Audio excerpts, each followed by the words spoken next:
Hi friends, എല്ലാവർക്കും നമസ്കാരം. സുഹൃത്തുക്കളെ, നമ്മൾ ഇസ്ലാമിക് നേറ്റോയെക്കുറിച്ചാണ് കഴിഞ്ഞ കുറേ ദിവസങ്ങളായിട്ട് കേട്ടുകൊണ്ടിരിക്കുന്നത്. ഇസ്ലാമിക് നേറ്റോ എന്ന് പറയുമ്പോൾ പാകിസ്ഥാനും സൗദിയും ടർക്കിയും മൂന്ന് പ്രധാനപ്പെട്ട മുസ്ലിം രാജ്യങ്ങളിൽ ഏറ്റവും പവർഫുൾ എന്ന് വിശേഷിപ്പിക്കാൻ, പവർഫുൾ എന്ന് പറഞ്ഞാൽ സൗദി ഓൾറെഡി വളരെ റിച്ചായിട്ടുള്ള രാജ്യമാണ്. മിഡിൽ ഈസ്റ്റിൽ, പ്രത്യേകിച്ച് ഗൾഫിൽ അവരൊരു പ്രോമിനൻ്റ് മുസ്ലിം രാജ്യമാണ്. പ്രത്യേകിച്ച് മുസ്ലിം രാജ്യങ്ങളുടെ 54 വരുന്ന, നല്ല പ്രിസൈസ് അല്ല, അല്ലെങ്കിൽ 50+ എന്നൊക്കെ നമ്മൾ പറയുന്ന മുസ്ലിം രാജ്യങ്ങൾക്കിടയിൽ ഏറ്റവും പ്രബലമായിട്ടുള്ള, പ്രബലം മീൻസ് സമ്പത്ത് കൊണ്ടും പ്രബലമായിട്ടുള്ള രാജ്യമാണ് സൗദി. പിന്നെ ടർക്കി ഓഫ് കോഴ്സ് നാറ്റോയിലെ ഒരു മെമ്പർ നേഷനാണ്. അവർ മിലിറ്ററിലി പവർഫുള്ളായിട്ടുള്ള രാജ്യമാണ്. നമ്മൾ ടർക്കിയെക്കുറിച്ചും പറഞ്ഞാണ്. പാകിസ്ഥാനും കുഴപ്പമില്ലാത്ത മുസ്ലിം രാജ്യങ്ങൾക്കിടയിൽ ഒരു പവർഫുൾ രാജ്യം തന്നെയാണ്. ഇപ്പോൾ നമുക്ക് ടർക്കി, ഇറാൻ, പാകിസ്ഥാൻ ഇതുപോലുള്ള രാജ്യങ്ങൾ എടുക്കുമ്പോൾ ഇതിലാരാണ് പ്രതിരോധപരമായിട്ട് മുന്നിൽ നിൽക്കുന്നത് ചോദിച്ചു കഴിഞ്ഞാൽ നമുക്കതിനകത്തുള്ള കൃത്യമായിട്ടൊരു ആൻസർ പറയാൻ പറ്റത്തില്ല. കാരണം ഇപ്പോൾ പാകിസ്ഥാനും ഇറാനും തമ്മിലൊരു യുദ്ധം, ഫുൾ ഫ്ലഡ്ജ് വാർ ഉണ്ടാകാതിരിക്കട്ടെ, ആർക്കതിനകത്തിൽ അപ്രഹാരം കിട്ടുമെന്ന് ചോദിച്ചു കഴിഞ്ഞാൽ നമുക്ക് പറയാൻ സാധിക്കത്തില്ല ആർക്കതിനകത്തിൽ അപ്രഹാരം ലഭിക്കും എന്നുള്ള കാര്യം. അതൊരു വാർ ഓഫ് അട്രീഷൻ തന്നെ ആയിരിക്കും. കാരണം പണ്ട് ഇറാനും ഇറാഖും തമ്മിൽ 8-9 വർഷത്തോളം നീണ്ട യുദ്ധം നടന്നു. അപ്പോൾ അതിനകത്തിലൊരു ഡിസിസീവായിട്ടുള്ളൊരു വിജയി ഉണ്ടായിട്ടില്ല. പരസ്പരം അങ്ങോട്ടും ഇങ്ങോട്ടും പരമാവധി നാശനഷ്ടങ്ങൾ ആളിനും അർത്ഥത്തിനൊക്കെ ഉണ്ടാക്കി വെച്ചതല്ലാതെ മറ്റൊരു ലക്ഷ്യം നിന്ന് നമുക്ക് വേണേൽ പറയാം. അവരെ സംബന്ധിച്ച് നമ്മൾ രാജ്യമായിട്ട് നമ്മൾ നോക്കുമ്പോൾ, പക്ഷേ യുദ്ധം നടത്തിയ ആൾക്കാർക്കൊരു പക്ഷേ പ്രയോജനം ഉണ്ടായിരിക്കാം. രണ്ട് വശത്തിനും ആം ചെയ്ത അമേരിക്ക, മറുഭാഗത്ത് സോവിയറ്റ് യൂണിയൻ, അല്ലെങ്കിൽ അന്ന് സോവിയറ്റ് യൂണിയൻ ഉണ്ടായിരുന്നില്ല, റഷ്യ. അപ്പോൾ ഈ ഇറാനും പാകിസ്ഥാനും തമ്മിൽ ഏകദേശം മൊറോലെസ് ഒരു ഈക്വൽ പവേഴ്സാണ്. അതുപോലെ ടർക്കി ആയാലും ശരി. അപ്പോൾ ഞാൻ പറഞ്ഞത് മുസ്ലിം രാജ്യങ്ങളുടെ കൂട്ടത്തിൽ വളരെ പവർഫുള്ളായിട്ടുള്ള രാജ്യങ്ങളാണ് ഈ പറഞ്ഞ 3 രാജ്യങ്ങൾ. ഈജിപ്തുണ്ട്, പിന്നെ ഇന്തോനേഷ്യ, അത്യാവശ്യം മുസ്ലിം രാജ്യങ്ങളുടെ കൂട്ടത്തിലാണ് ഞാൻ പറഞ്ഞത്. പക്ഷേ ഇന്തോനേഷ്യ ഒത്തിരി ഇങ്ങ് മാറിയാണ്. അവർക്കതിനകത്തൊന്നും തീർച്ചയായിട്ടും ജോയിൻ ചെയ്യാൻ സാധിക്കത്തില്ല. അപ്പോൾ ഈ ഇസ്ലാമിക് നേറ്റോ ഓൾറെഡി ഇന്ത്യയുടെ ഡോർ സ്റ്റെപ്പിൽ, പടിവാതിൽക്കൽ എത്തിക്കഴിഞ്ഞു. കാരണം പാകിസ്ഥാനത്തിൽ ജോയിൻ ചെയ്തതോടുകൂടി, അല്ലെങ്കിൽ പാകിസ്ഥാനത്തിലുള്ളതോടുകൂടി നമ്മുടെ ഇന്ത്യയെ സംബന്ധിച്ച് അതൊരു ഇഷ്യൂ ഓഫ് കൺസേൺ ആണ് ശരിക്കും പറഞ്ഞാൽ. ഇപ്പോൾ അത് കൂടുതൽ ഇന്ത്യയെ സംബന്ധിച്ച് ഒരു പ്രശ്നം ഉണ്ടാകാൻ സാധ്യത ഉണ്ടാകുന്നത് ബംഗ്ലാദേശും ഇതിനകത്തിൽ ഈ ഇസ്ലാമിക് നേറ്റോയിൽ ജോയിൻ ചെയ്യാനുള്ള സാധ്യത ഉണ്ടാകാം, അല്ലെങ്കിൽ ഉണ്ടാകും എന്നാണ് നമുക്ക് പല റിപ്പോർട്ടുകൾ കൂടെ നമുക്കറിയാൻ സാധിക്കുന്നത്. അതായത് ബംഗ്ലാദേശ് ഒഫീഷ്യലി തന്നെ ഇതിനകത്തിൽ ജോയിൻ ചെയ്യാനുള്ള ഒരു ഇൻട്രസ്റ്റ്, നമ്മളിപ്പം എക്സ്പ്രഷൻ ഓഫ് ഇൻട്രസ്റ്റ് എന്നൊക്കെ പറഞ്ഞില്ലേ, EOI, അത് ഓൾറെഡി അവർ പ്രകടിപ്പിച്ചു കഴിഞ്ഞു. അതായത് അവരുടെ ഒഫീഷ്യൽ എന്ന് പറയുമ്പം ബംഗ്ലാദേശ് അതിനകത്തിൽ താല്പര്യപ്പെടുന്നുണ്ട്.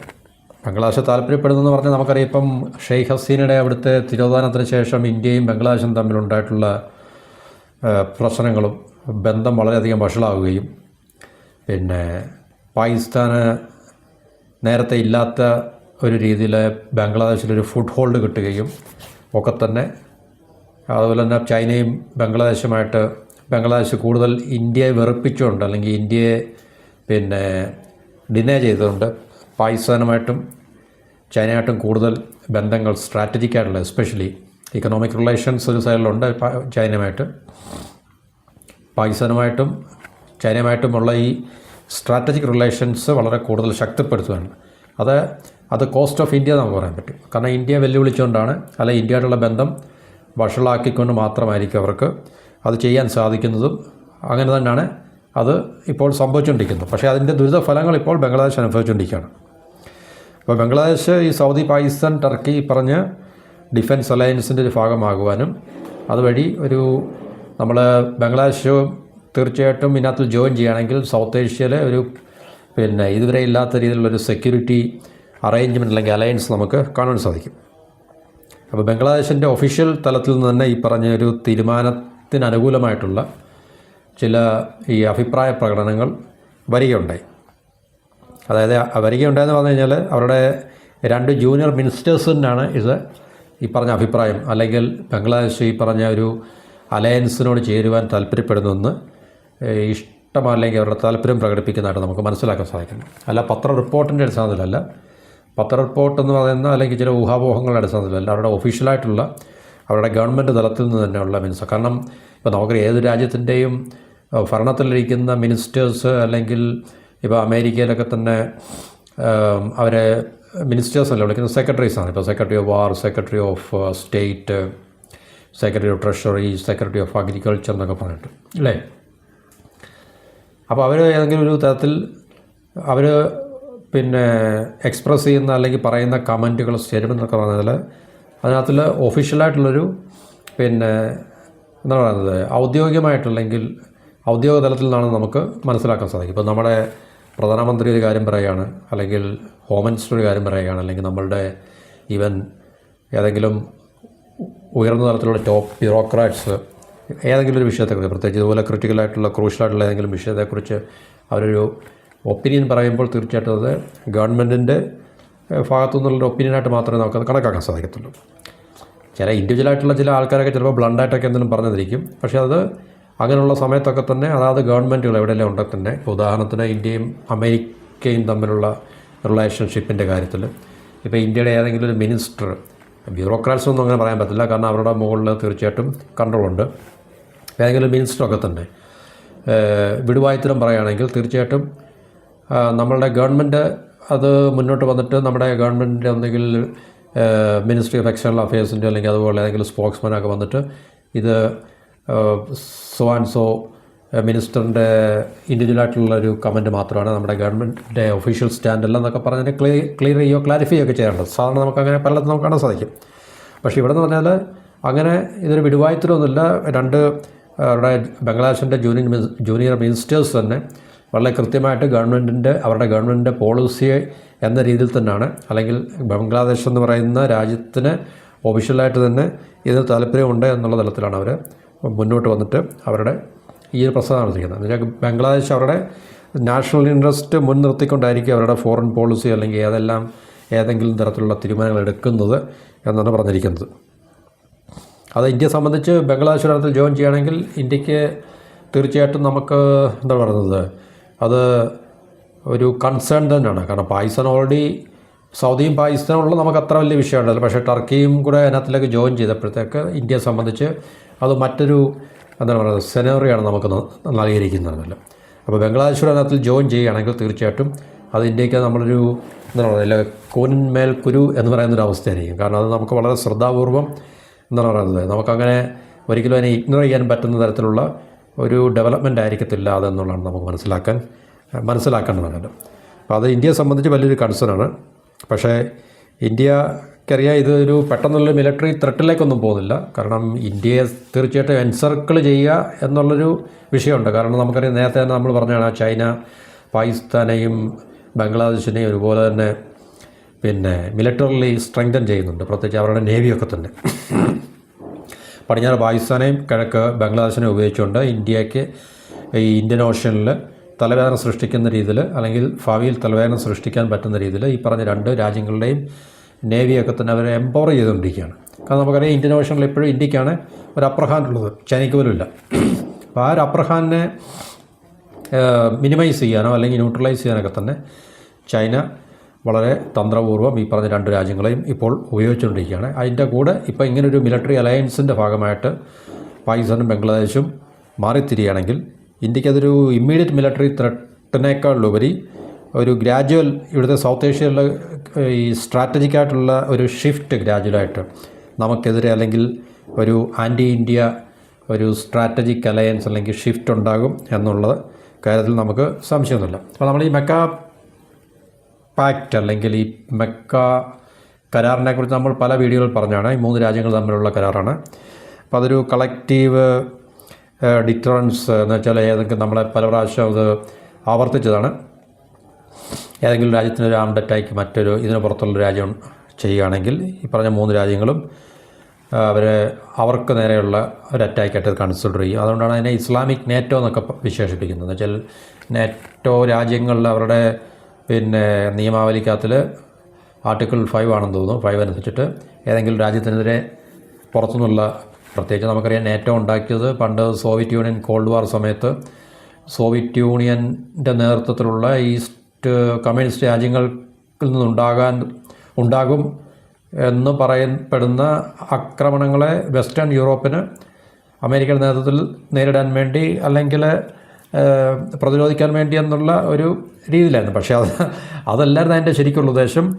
അമേരിക്കയുടെ ഹെജിമോണിക്കായിട്ടുള്ള എന്ന് വെച്ചാൽ അവരുടെ ഈ സാമ്രാജ്യ ശക്തി ഈ പറഞ്ഞ വെസ്റ്റേൺ യൂറോപ്പിൻ്റെ മുകളിലെല്ലാം എന്താണ് പറയുന്നത് അടിച്ചേൽപ്പിക്കുക എന്നുള്ള ഉദ്ദേശ ലക്ഷ്യം മാത്രമായിരുന്നു. അതുകൊണ്ടാണല്ലോ സോവിയറ്റ് യൂണിയൻ കൊളാപ്സ് ആയിട്ടും നേറ്റോ പിരിച്ചു വിടാതെ ഇപ്പോഴും തീർച്ചയായിട്ടും റഷ്യ അല്ലെങ്കിൽ അതുപോലുള്ള രാജ്യങ്ങളെയൊക്കെ തന്നെ കൂടുതൽ ഡീസ്റ്റെബിലൈസ് ചെയ്യാനും നശിപ്പിക്കാനും ഒക്കെ തന്നെ ശ്രമിച്ചുകൊണ്ടിരിക്കുന്നത്. അപ്പോൾ അവരുടെ ഉദ്ദേശം എന്ന് പറഞ്ഞു കഴിഞ്ഞാൽ സോവിയറ്റ് യൂണിയൻ അല്ലായിരുന്നു, കമ്മ്യൂണിസം അല്ലായിരുന്നു എന്നുള്ള കാര്യം നമുക്ക് മനസ്സിലാക്കാൻ സാധിക്കും. അപ്പോൾ അതിന് പകരമായിട്ടൊന്ന് സോവിയറ്റ് യൂണിയൻ നേതൃത്വത്തിൽ അവിടെ ഈ വാർസോ പാക്റ്റ് എന്ന് പറയും. വാർസോ എന്നാൽ പോളണ്ടിൻ്റെ തലസ്ഥാനമാണ്. വാർസോ പാക്റ്റ് എന്ന് പറഞ്ഞിട്ട് ഉണ്ടാക്കിയായിരുന്നു. അപ്പോൾ അത് സോവിയറ്റ് യൂണിയൻ പോയതോടുകൂടി കമ്മ്യൂണിസം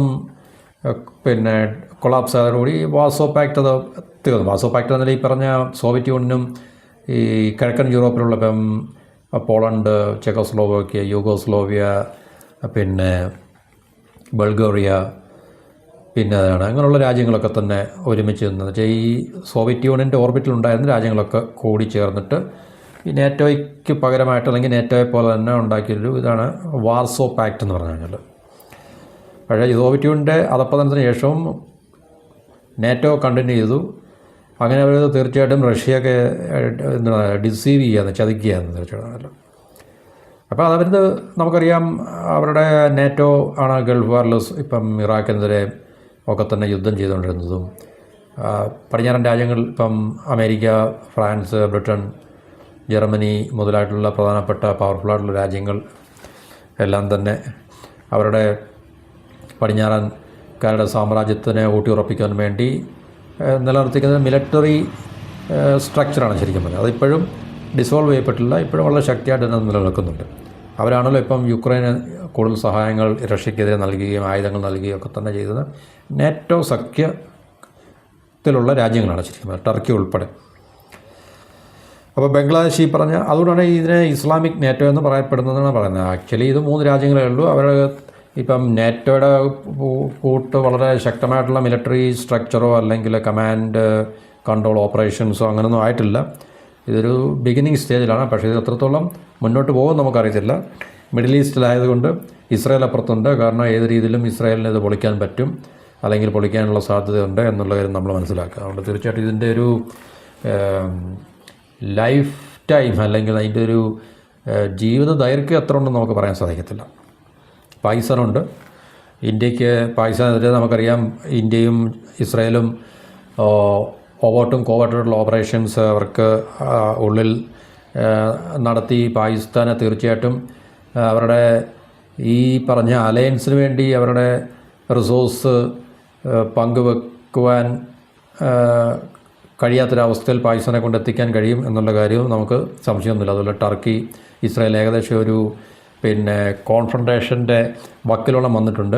അതെന്തുകൊണ്ട് ഇസ്രായേൽ ഇപ്പോൾ ഇങ്ങനെ ഒരു തീരുമാനം എടുത്തു എന്നുള്ളത് ഒരുപക്ഷെ ഈ ഒരു പാക്റ്റിൻ്റെ അല്ലെങ്കിൽ ഈ കരാറിൻ്റെ വെളിച്ചത്തിലായിരിക്കാം എന്നുള്ളത് നമ്മൾ മനസ്സിലാക്കുക.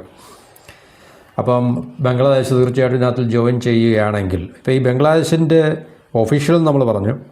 ഈ ബംഗ്ലാദേശിൻ്റെ ഒഫീഷ്യൽ എന്ന് പറയുമ്പോൾ അത് ഈ അവരുടെ ഈ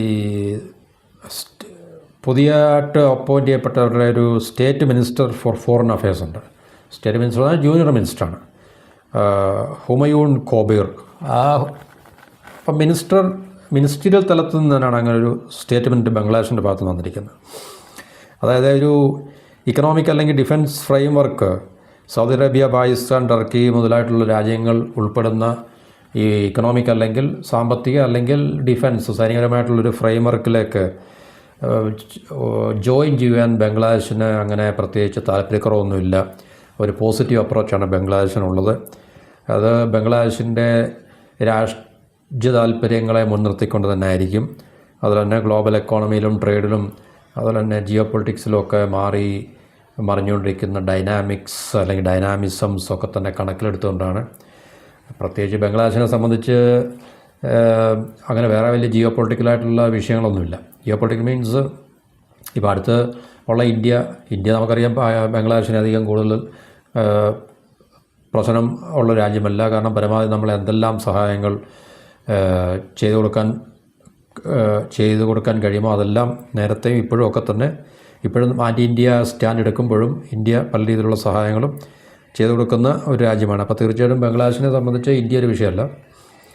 പിന്നെയുള്ള പാകിസ്ഥാനാണ്. നമുക്കറിയാം പാകിസ്ഥാൻ എങ്ങനെ ട്രീറ്റ് ചെയ്യുന്നുള്ളത്. അതുപോലെ തന്നെ ചൈനയും തീർച്ചയായിട്ടും ഇപ്പോൾ ഇന്ത്യ ബംഗ്ലാദേശിനെ ട്രീറ്റ് ചെയ്യുന്ന പോലെ ചൈന ഒരിക്കലും ബംഗ്ലാദേശിനെ ട്രീറ്റ് ചെയ്യത്തില്ല. അപ്പോൾ അവരുടെ ഒരു മിനിസ്റ്റർ ഇങ്ങനെയുള്ളൊരു അഭിപ്രായമാണ് വന്നിരിക്കുന്നത്. പിന്നെ അത് കഴിഞ്ഞിട്ട് ഈ പറഞ്ഞ ഈ ഹുമയൂൺ കോബീർ എന്ന് പറഞ്ഞത് ബംഗ്ലാദേശ് ഫസ്റ്റ് പോളിസി എന്ന് വെച്ചാൽ ബംഗ്ലാദേശിൻ്റെ അതിപ്പോൾ എല്ലാ രാജ്യങ്ങളും അങ്ങനെ തന്നെയാണ്. നമ്മുടെ താല്പര്യങ്ങളെ മുൻനിർത്തിക്കൊണ്ടായിരിക്കും നമ്മളുടെ ഫോറിൻ പോളിസി.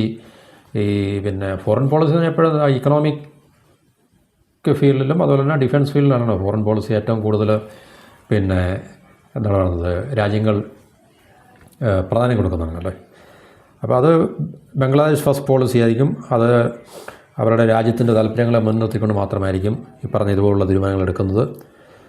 അപ്പോൾ അത് തീർച്ചയായിട്ടും പാകിസ്ഥാനെ പോലുള്ള പാകിസ്ഥാനുമായിട്ടുള്ള ബയലാറ്ററൽ റിലേഷൻസ് ഒക്കെ തന്നെ വളരെ സ്ട്രെങ്തൻ ചെയ്ത്, പ്രത്യേകിച്ച് നമുക്കറിയാം ഷെയ്ഖ് ഹസീനയുടെ അവിടുത്തെ തിരോധാനത്തിന് ശേഷം പാകിസ്ഥാനുമായിട്ട് ബംഗ്ലാദേശ്, കാരണം അവിടെ അധികാരത്തിൽ വന്നത് ഈ ജിഹാദ് അല്ലെങ്കിൽ ജെയ്ഷ് ഇ മുഹമ്മദ് പോലുള്ള ഈ തീവ്ര മുസ്ലിം സംഘടനകൾ വളരെ ശക്തി പ്രാപിക്കുന്നതല്ല, അവർക്ക് ശക്തി ഉണ്ടായിരുന്നു, പക്ഷേ ഭരണത്തിൽ അവർക്ക് കൂടുതൽ സ്വാധീനവും ശക്തിയും ഒക്കെ ഉണ്ടാകുകയും നമുക്കറിയാം. തീർച്ചയായിട്ടും അതിൻ്റെ ഹാൻഡ്ലേഴ്സ് ഒക്കെ തന്നെ പാകിസ്ഥാനിലാണ്.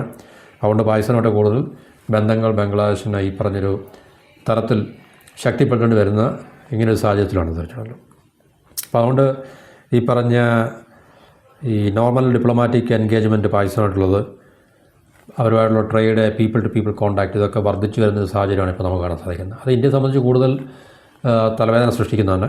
കാരണം പാകിസ്ഥാനെ സംബന്ധിച്ച് അവർക്ക് വെറുതെ ഇരിക്കാൻ പറ്റില്ല, എപ്പോഴും കുരുരുപ്പുള്ള രാജ്യമാണ്. കാരണം അവർക്ക് അഫ്ഗാനിസ്ഥാനിൽ അവരുടെ സ്വാധീനം നഷ്ടപ്പെടുകയും ഇന്ത്യക്ക് ഇപ്പോൾ ഇന്ത്യയുടെ സ്വാധീനം വളരെ കൂടുതൽ അഫ്ഗാനിസ്ഥാനിൽ വർദ്ധിച്ചു വരുന്നതൊക്കെ ചെയ്യുന്ന പാകിസ്ഥാനെ സംബന്ധിച്ച് വളരെ ഒരു വിഷയം ഉണ്ടാക്കുന്നതാണ്. അപ്പോൾ അത് തീർച്ചയായിട്ടും മറ്റു രീതിയിൽ ഇന്ത്യയെ ഏതെല്ലാം രീതിയിൽ പിന്നെ പ്രഷർ ചെയ്യാൻ സാധിക്കുമോ ആ മാർഗ്ഗങ്ങളെല്ലാം അവർ എപ്പോഴും ഹിസ്റ്റോറിക്കലി അങ്ങനെ തന്നെയാണ്. അപ്പോൾ അതിൻ്റെ ഭാഗമായിട്ടാണ് ഇപ്പോൾ തീർച്ചയായിട്ടും ഈ ബംഗ്ലാദേശിലെ പാകിസ്ഥാനെ സംബന്ധിച്ച് ഷെയ്ഖ് ഹസീന അവിടുന്ന് കിക്ക് ഔട്ട് ചെയ്യുന്നതിൽ പാകിസ്ഥാനത്തിൽ റോളുണ്ടോ ഇല്ലെന്ന് നമുക്കറിയില്ല. പക്ഷേ അത് പാകിസ്ഥാനെ സംബന്ധിച്ചൊരു ബ്ലെസ്സിങ് ഇൻ ഡിസ്കേസാണ്. എന്താണ് ഉർവശി ചാവ ഉപകാരം എന്ന് പറയുന്ന പോലാണ് ഇപ്പോൾ ബംഗ്ലാദേശിലെ മാറ്റങ്ങൾ പാകിസ്ഥാനെ സംബന്ധിച്ചാണല്ലോ. കാരണം പാകിസ്ഥാനെ കൂടുതൽ ആൻറ്റി ഇന്ത്യ ഓപ്പറേഷൻസ് കൂടുതൽ ബംഗ്ലാദേശിനെ കേന്ദ്രീകൃതമാക്കി ശക്തിപ്പെടുത്താൻ സാധിക്കും എന്നുള്ള ഒരു അവസ്ഥ ഇപ്പോൾ നിലനിൽക്കുന്നുണ്ട്. അത് ഇന്ത്യയെ സംബന്ധിച്ച് വളരെ എന്താണ് പറയുന്നത് ഒരു തലവേദന അല്ലെങ്കിൽ കൺസേൺ എന്നാണ് നമുക്ക് മനസ്സിലാക്കാൻ കഴിയുന്നത്. അപ്പോൾ അതുപോലെ തന്നെ ഈ കൊബീർ എന്ന് പറഞ്ഞാൽ സെക്കൻഡ് സ്റ്റേറ്റ് മിനിസ്റ്ററായിട്ട് അപ്പോയിൻ്റ് ചെയ്യപ്പെട്ടാണ് ഫോറിൻ അഫയേഴ്സിൽ, നമ്മുടെ വിദേശകാര്യ മന്ത്രാലയം എന്ന് പറയുന്ന പോലെ തന്നെ അവരുടെ വിദേശകാര്യ മന്ത്രാലയത്തിൽ. അപ്പം അദ്ദേഹം പറഞ്ഞത് ഈ ബംഗ്ലാദേശിൻ്റെ പ്രൈം മിനിസ്റ്ററായിട്ടുള്ള താരിഖ് റഹ്മാൻ വളരെ അടുത്ത സമയത്ത് തന്നെ സൗദി അറേബ്യ സന്ദർശിക്കുകയും അവിടുത്തെ Saudi crown prince Mohammed bin സൽമാനെ പിന്നെ കാണുകയൊക്കെ ചെയ്യാൻ പോവുകയാണ്. എന്നുവെച്ചാൽ ഈ പറഞ്ഞ സൗദി ക്രൗൺ പ്രിൻസാണ് ഇൻവൈറ്റ് ചെയ്തിരിക്കുന്നത്. അപ്പോൾ ഒരു പക്ഷേ ഈ ഒരു വിസിറ്റിൽ ബംഗ്ലാദേശ് ഇതുമായിട്ട് ബന്ധപ്പെട്ട ഒരു തീരുമാനം അല്ലെങ്കിൽ ഒരു എന്താ പറയുന്നത് തീർപ്പുകൽപ്പുണ്ടാകും എന്നാണ് നമുക്ക് ഊഹിക്കാൻ കഴിയുന്നത്.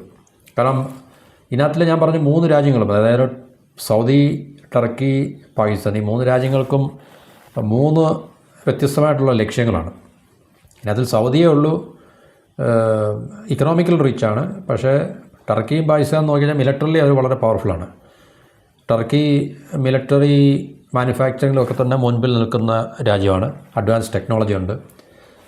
പിന്നെ അത് എയർഫോഴ്സിൻ്റെ കാര്യത്തിലായാലും നേവിയുടെ കാര്യത്തിലായാലും മറ്റ് ഡ്രോണുകൾ ഒക്കെ തന്നെ എയർ ഡിഫൻസ് ഡ്രോണുകൾ അവരുടെ അഡ്വാൻസ്ഡ് ഫൈറ്റർ ജെറ്റ് എയർക്രാഫ്റ്റൊക്കെ ഏകദേശം ഓപ്പറേഷനിലാകാൻ പോവുകയാണ്.